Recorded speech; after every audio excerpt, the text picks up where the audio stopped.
now, and we've asked a member of our network, who's Billie Sutter, to just summarize the paper that we have sent to all of you, and hope that you will use as a resource document for this advocacy work. The paper called "Aid, Not Sanctions: Take the Knee Off the Neck of the Syrian People."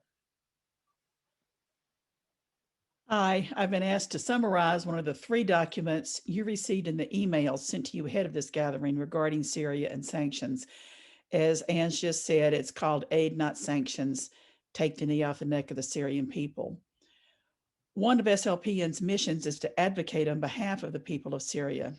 And this document, these talking points, frames our current understanding of how we believe it is best for us to aid all of our Syrian brothers and sisters.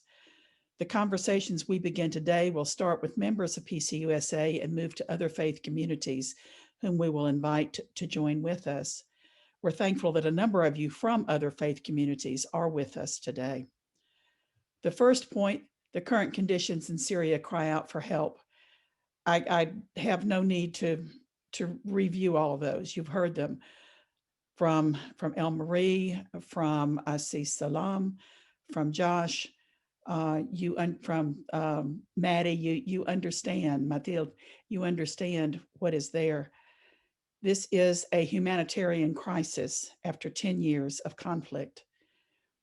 The second point, it's wrong to think that the only way forward for Syria is through the removal and replacement of the current government.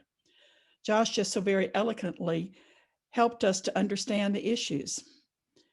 The US and countries around the world continue to believe that the Assad government must go, and that these debilitating sanctions imposed on the Syrian government for years are going to change that.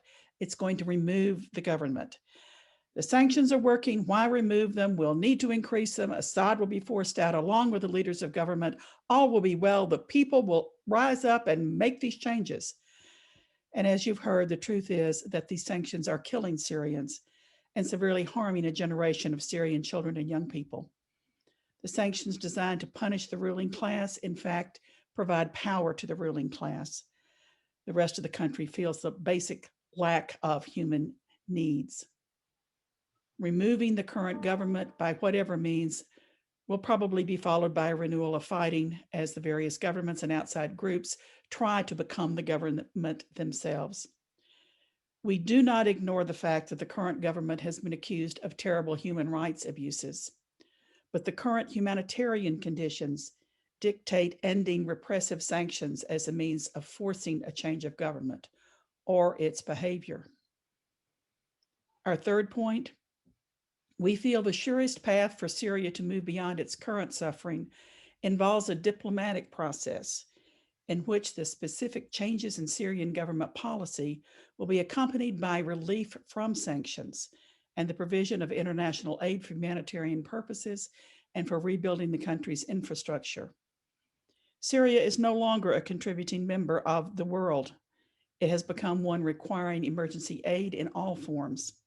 Sanctions must be lifted and international financial aid must begin. Diplomacy must replace sanctions as a means of forcing a change of government.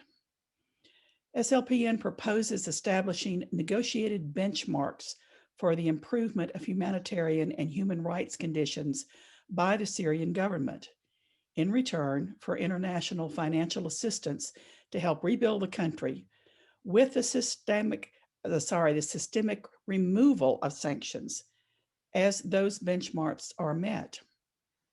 We believe the Syrian government now recognizes its urgent need for outside financial assistance and could be open to this process. We are not diplomats. We do not know who belongs at the discussion table. We do not know if the UN is the best agent to manage this process. So we call on the United States government to encourage its full energies to support this approach as a matter of humanitarian urgency.